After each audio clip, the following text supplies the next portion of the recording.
Hey, we are talking with Dr. Vern Lewis. He is a psychologist, been working with children, and he got his degree, his PhD, from the University of Iowa back in the early 80s. He also attended Bethel Seminary.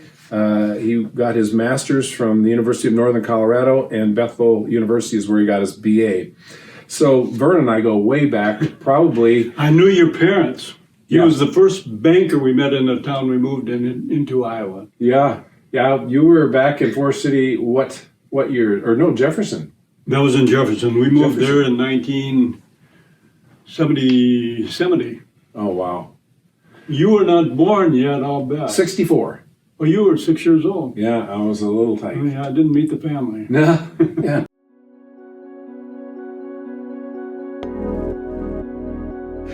But I just want to introduce Vern as a very good friend, as a very gifted counselor. Particularly, he focuses on children, and for how many years was your focus? Probably 2/3 of your practice was on children. We had different specialties in our office. We usually had psychiatry, not all the time.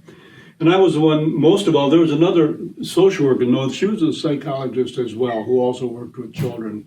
But I ended up seeing a lot of sexual abuse, and that would bring me to court fairly often. And I won't be saying a lot in our talk together probably today about sexual abuse, maybe just a couple things, but we'll touch on that. Good. Well, so we're going to do several talks as a supplement to what kids want that takes some of these issues and goes further with them. I think we've got, Vern, you have 3 talks: listening. Session number 1 is the power of listening. Session number 2 is the power of listening in troubled times, and I have some illustrations all the way through here from my practice or from my own family. I'll try to be easy on my own family. Yes. And then the final one is that all that Beth and Doug have been teaching all along through this series, through the What kids want. WKW, Yeah. What Kids Want, has been foundational for character building and will end up with some spiritual foundations, although they are included and worked in all the way through. Yeah. Vern, I think the first time that we got together, I came to you with some concerns about my own life as a young man. I don't even know if I was in high school yet. And that relationship continued on through, and I've noticed one of the key things that Vern has is ability to listen. You have a gift at listening, and what I mean by that gift, not that you hear things, but you hear specific things. God has given you an ability to see through what's being spoken, and sometimes just in body language and the other ways that we communicate, to get at the real root issues. And that was true in my life, and that's why I brought you into our family when our kids were young, so you could listen and we could see if there was anything that was missing or that needed strengthening with our kids, from just intelligence, emotional, relational, any behavioral issues. And it's just been a great gift to have you work with our kids periodically. So today, we're going to start with this the first topic of listening. And do you have an entry thought, or you want to give us a little roadmap of where you're going to take us? Well, I think we can just go ahead and get started. Although throughout this time I've been preparing this, I've been thinking, you were just talking about people who listen. Yeah. And I would like to encourage anybody, there are people listening to me right now where all of a sudden somebody is in front of you at the grocery store in the narthex entrance area of the church, and they want to really talk. And there's not much room for any dialogue, it's monologue. And I want to encourage you, they don't do that with everybody. In fact, what I'll be saying later on is that they'll do that with people they trust, they like, and they want to be heard. Amen. Yeah, that's great. That's a great comment. Not everybody is going to corner a person and talk to them. Unless there's a reason for it. Yeah. So let's just start with your first topic. You just take it away. And I'll interject. I have some basic thoughts. First of all, regarding the power of listening, that'll go through the first two sessions that I'll be presenting. The first one of the power of listening is, number one, people will talk to you because they trust you and are just hoping you have time for them and to listen. And I would say that this need for somebody to talk to applies for all ages. For example, my wife and I are in a group right now. It can range up to 25 sometimes. Many of those people have gone south for the winter now, but we were at the end of one of our sessions together. The question was asked, what do you need most at this time in your life? And the most popular answer was, somebody to listen to me.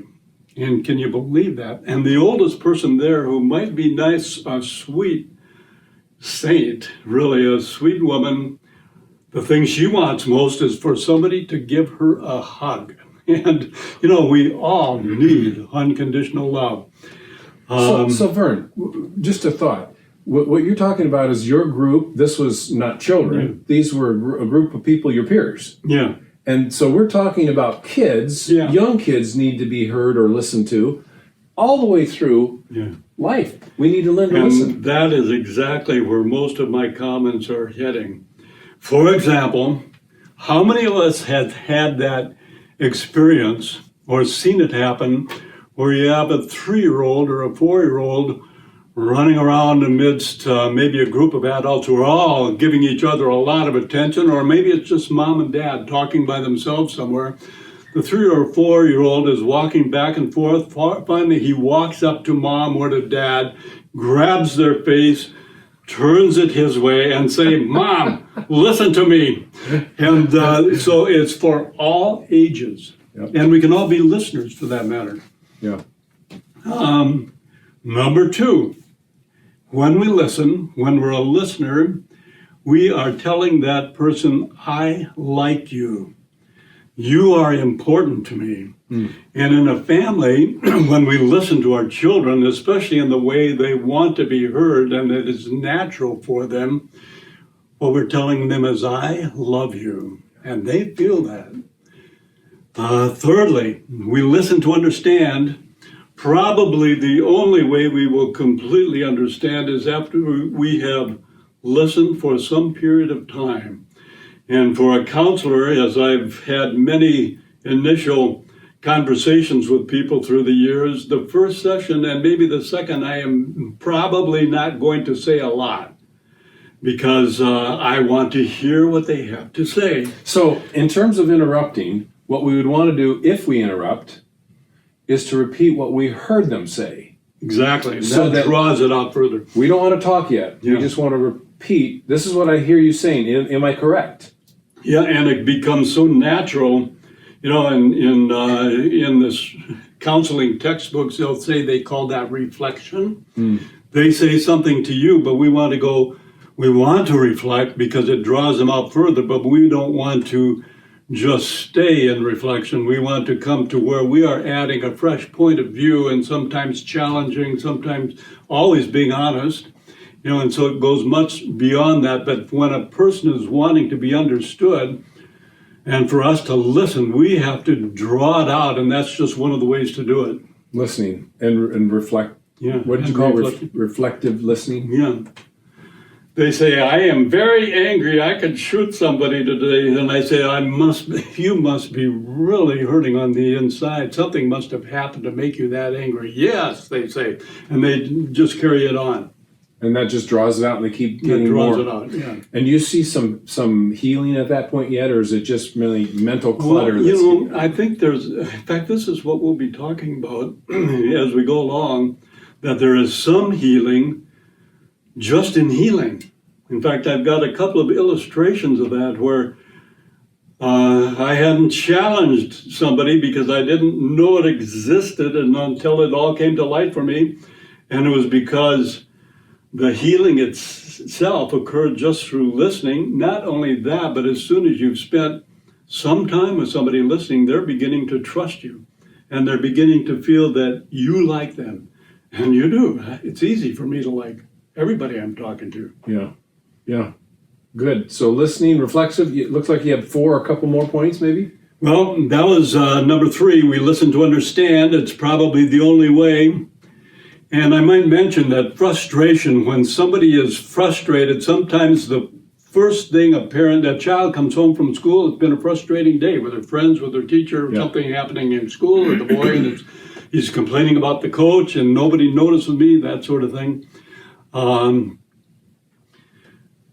The temptation for a parent is to fix it right now, and sometimes they really don't even want you to fix it. In fact, they look at you kind of strangely and think, I don't know if you understand, because our fix isn't what they just want somebody to hear them. After we have heard them for some time, if they come home several times a week or for several weeks and they have the same frustration, by that time, maybe we've heard enough to where we can actually be helpful, and then we want to proceed carefully, warmly, and with love. So what I heard you say, Vern, is that if they come home one day with this problem, don't immediately try and fix it for them, because that's not going to be helpful to them. What they want to be is heard or listened to. But if they come home over the course of a couple weeks and they've mentioned it 3, 4, or 5 times, they have built up enough trust in this conversation with you as a parent that maybe they'll listen to something. Do they have to ask you, what do you think? Is a request You necessary? don't have to wait for that. Sometimes they do it. People many times don't say, what do you think? What is your answer? You kind of have to bring that to them. And kids are the same way. But I just, thinking about this thing of frustration, I was talking with a young guy, Lele, almost in tears. He was so frustrated with one issue, with another, with his work, with his different programs he was involved in, that sort of thing. And I could do nothing but listen. I didn't know enough to fix it. And but at the end, we took a little break. I came back and I said, I think would it be okay if we prayed together? Incidentally, when you ask if you can pray for somebody, I don't know if I've ever heard somebody say no. Although I can remember one in Seattle, I was working there. One man said, no, what is this religion? But ordinarily, and sometimes, the people you at least expect to want prayer are just leaning forward, and they'll want all of that. So with this man who had been throwing out all of his, just almost in tears with his frustration, didn't know what to do next, I just listened. We prayed together. I put my hand on his shoulder. I thank God that in this case, I know I'm well enough to say that I really care for him. I love this young man. And heard later on from a family member, that's all he needed. I didn't have to try to fix it. It wasn't a huge thing. Not really. Not something that you can just, it's an ongoing situation for him, I think, but he's living it out right now, and I think they're doing pretty well. Sometimes he gets frustrated. So listening is really that powerful. Well, I think it is. So, Vern, just to recap, I've got 4 bullet points that you've talked about. Number 1, people will talk to you because they trust you and hope you will listen. Number 2, listening says, I like you. You are important to me. In a family, listening says, I love you. Number 3, we listen to understand. And number 4, listening opens the door to a long-lasting, strong relationship. They say that children and God spell the word love, T-I-M-E. It takes time. God loves to spend time with us. He would love to spend more time with us, and so would our kids. And I can say at any age. It's a little bit easier for me to think about an adult when I say kids, because at this age, we've got adult grandchildren. Yeah. And they're all kids. Yeah. So, children and God spell the word love, T-I-M-E. Time. Time. Okay, so you may or may not have any practical points on that right now. How do I spend time with my kid listening? How do I spend, then the second question is, how do I spend time with God listening? We'll be talking about kids primarily. But on the other hand, I would like to share a couple verses with you before we get into that. Yeah.